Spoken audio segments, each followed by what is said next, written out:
চাঁপাইনবাবগঞ্জের শিবগঞ্জ উপজেলা পরিষদ চত্বরে এসো দেশ বদলাই পৃথিবী বদলাই স্লোগানকে ধারণ করে শুরু হয়েছে ৩ দিনব্যাপী তরুণদের উৎসব ২০২৫ ও নারী উদ্যোক্তা মেলা ২০২৫। উপজেলা প্রশাসনের আয়োজনে চলবে ৪ থেকে ৬ নভেম্বর পর্যন্ত। শিবগঞ্জ প্রতিনিধি মোসাম্মদ বেবিয়ারা খাতুন জানান, স্থানীয় মেলায় নারী উদ্যোক্তাদের তৈরি পণ্য, হস্তশিল্প, দেশীয় পোশাক, খাদ্যদ্রব্য সহ নানা ধরনের স্থানীয় পণ্যের প্রদর্শনী ও বিক্রয় চলছে। নারী ক্ষমতায়ন, উদ্যোক্তা সৃষ্টি এবং আত্মকর্মসংস্থানের সুযোগ বৃদ্ধি, এই তিনটিকে মূল লক্ষ্য হিসেবে ধরে আয়োজন করা হয়েছে এবারের মেলা।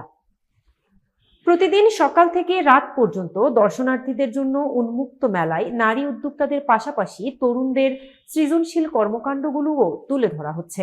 উদ্বোধনী অনুষ্ঠানে প্রধান অতিথি হিসেবে উপস্থিত ছিলেন উপজেলা নির্বাহী অফিসার মোহাম্মদ আজহার আলী। বিশেষ অতিথি হিসেবে উপস্থিত ছিলেন সমাজসেবা কর্মকর্তা নুরুল ইসলাম, বিআরডি কর্মকর্তা শাহিন আলম সহ প্রশাসনের বিভিন্ন পর্যায়ের কর্মকর্তা ও জনপ্রতিনিধিরা।